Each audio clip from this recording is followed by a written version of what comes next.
Hi, it's Nick from the Run Testers, and this is our review of the Nike Zoom Fly 4.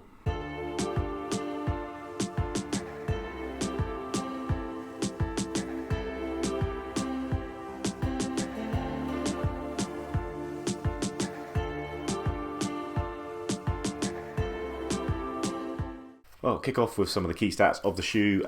It is $144.95 in the UK or $160 in the US. It has an 8mm drop from heel to toe, and this is UK size 9, and it weighs 289 grams or 10.2 ounces.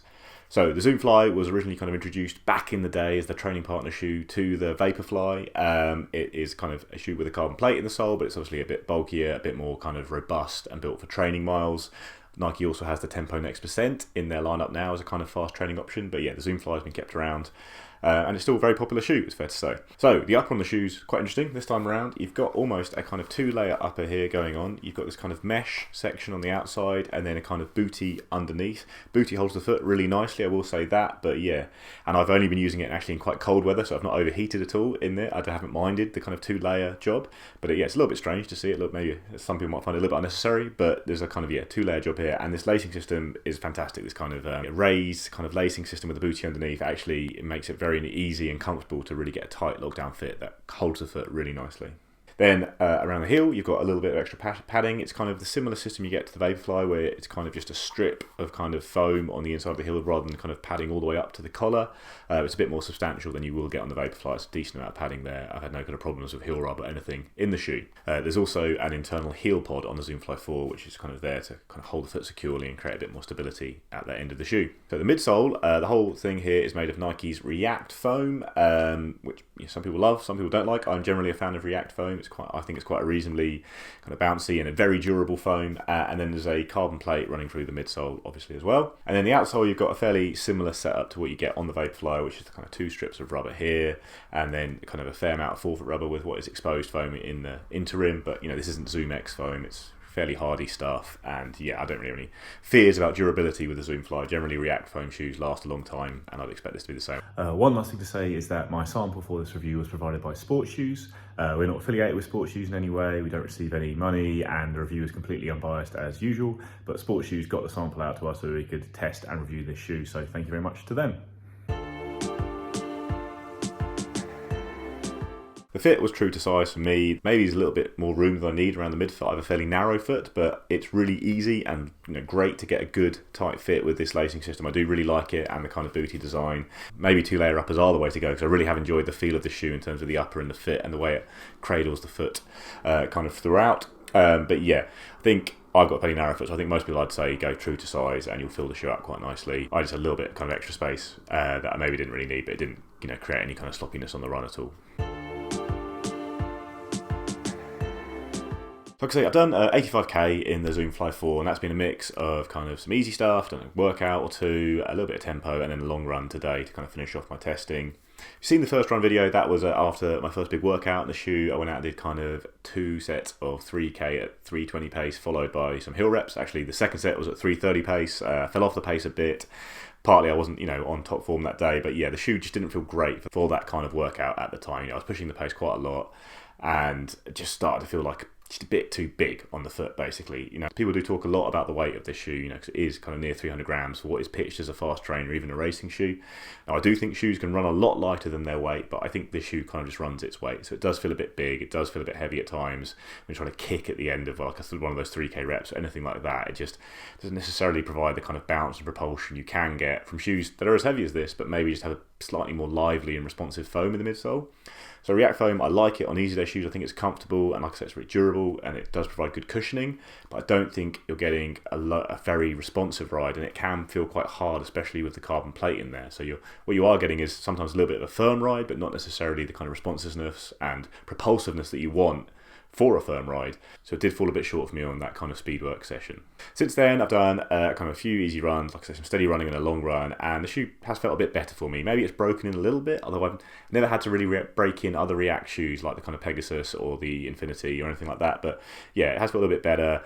I'd say in some of the easy runs, it still wouldn't be like my top pick for easy running. Like I said, it is still a shoe that is built more for speed, and it just feels a bit unnecessary to have that kind of firmness and the plate in there on easy runs. There are other shoes I'd have preferred to use for that, but the one run it did feel really good for was today. I did just 90 minutes. It's still quite easy, but I was allowed to just running. I was running on feel really, keep my heart rate reasonably low, but the pace was good. The shoe felt like finally I got into a kind of rhythm with it, and I was in sync with the shoe for the first time. And like I say, it's not bouncy, it's not propulsive, but it just felt like I could tick over nicely in it and I could just go all day. So I have actually found this with the Zoomfly in the past. The other versions, I've always found it quite a nice long run shoe.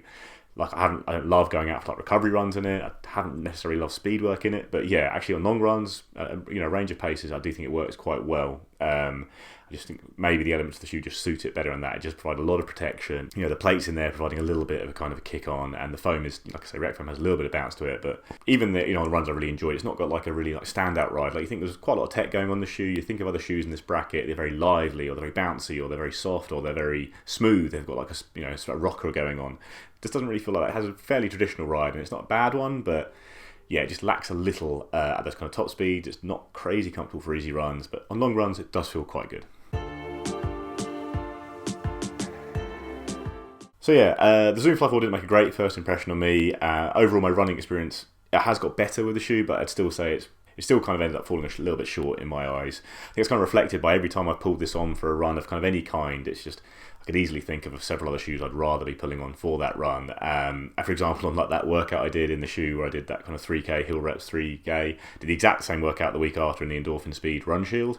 And it was just so much more fun. I was really out by myself really early in the cold in the Endorphin Speed, but the run went better. I felt like the shoe was really helping me hold up at the end of that kind of second 3K, and I held a faster pace that day, even though I did more hill reps in between, and just felt like the shoe was giving me a lot back, and it was a lot more fun. Whereas the shoe wasn't terrible, it didn't feel like it was giving me a lot, and maybe it does hold you back a little bit just because there is that extra weight there that you're not really getting back in the form of a super bouncy foam or anything like that. I don't think it's a terrible shoe. I actually think it ends up a bit weirdly. It almost works better as a kind of base trainer. I think a lot of the marketing around it is still kind of pitched this kind of race day carbon plate, fast training shoe. I don't think it does it any favours because I don't think it's a particularly good racing shoe or a fast shoe. Maybe it could be quite a solid marathon racing shoe. I'd say that because, like I said, it does protect your legs well over those longer efforts. But I don't think it's a hugely fast shoe. I think it works better almost as a base trainer. But then the big problem there is that for a base trainer, I don't really want a carbon plate in my shoe. I don't want such a firm ride. I don't want to maybe spend that much money. So it's kind of leaves it a little bit without a home in its current form, I would say that. And when it first came out, it was a little bit more one of a kind. It was the training partner to the Vaporfly. There's not much else going on out there with carbon plates.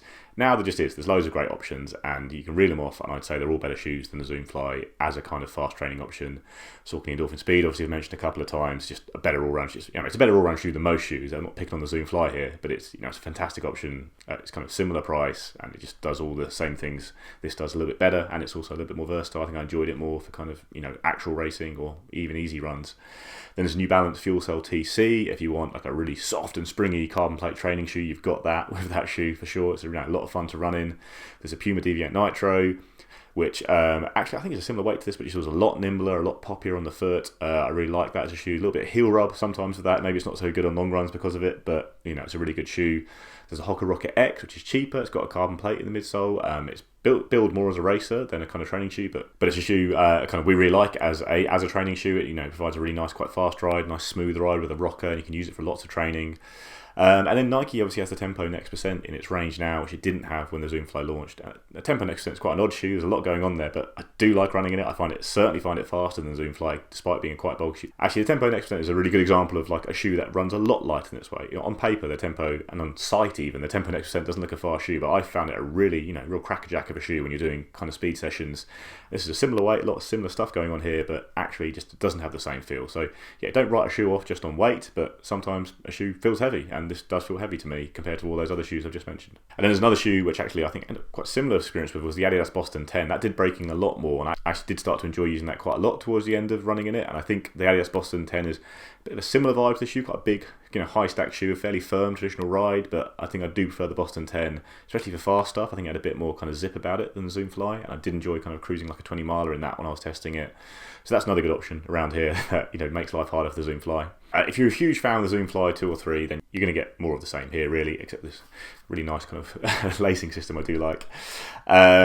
But overall, I think maybe the line has run its course a little bit in its current guise. I think hopefully for the next version, Nike will look at how they can tweak the Zoomfly. they want to keep it in its range as a fast training shoe. Obviously, they've got Zoom X foam in the range. Putting a little bit of that into this shoe would immediately make it a lot more attractive to lots of runners. You know, you've got the old Peg Turbo, which doesn't exist anymore. Rest in peace, the Peg Turbo. Just make a Peg Turbo with a carbon plate, and I think a lot of runners will be quite up for giving that a go. So yeah, overall, I think it doesn't really work that well for what it's billed as a kind of fast training or even racing shoe. Maybe on those kind of marathon distances, you know, it's got a bit more about it, but then there are so many fantastic racing shoes I'd rather have on for a marathon. Like 3 of them from Nike alone. So yeah, I think it's the shoe a little bit at home. It's not one I'd recommend buying, but if you are a huge fan of the line, I think you're going to enjoy the experience of the Zoomfly 4 if you've enjoyed the previous ones. But yeah, I think it's not one that's going to pull people away from things like the Saucony Endorphin Speed in particular.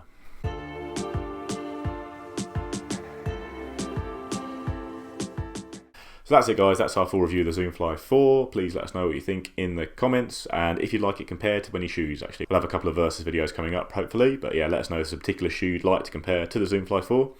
Other than that, please like, subscribe, ring the little bell, and yeah, we'll see you next time.